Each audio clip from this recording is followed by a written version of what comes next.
School tunes, सीखो मजेदार अंदाज में।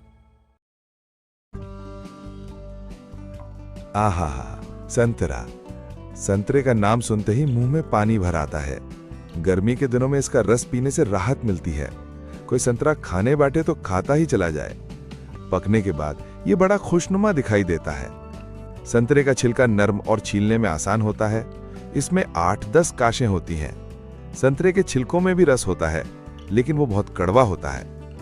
हमारे देश में संतरा हर जगह पसंद किया जाता है। इसकी सबसे बड़ी मंडी नागपुर में है।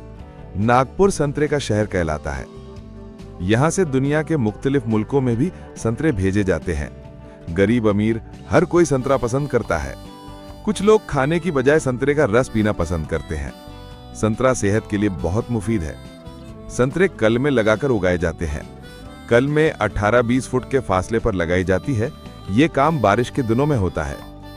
संतरे के दरख्त जब जरा बड़े हो जाते हैं तो कीड़े मकोड़ों से बचाने के लिए उनके तनों पर दवाइयां लगाई जाती हैं। जड़ों में खाद डाली जाती है।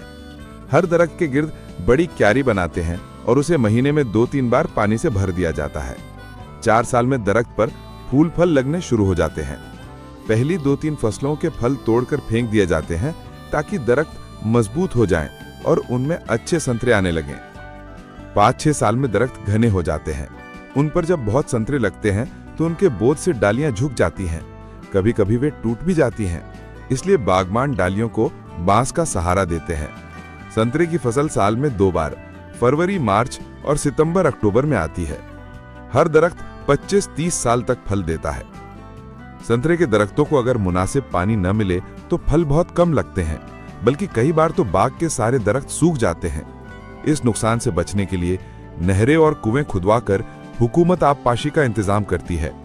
अब नई नई खाद और दवाइयां भी इस्तेमाल होने लगी हैं। इसलिए संतरे के बाग साल भर हरे भरे दिखलाई देते हैं। शुक्रिया।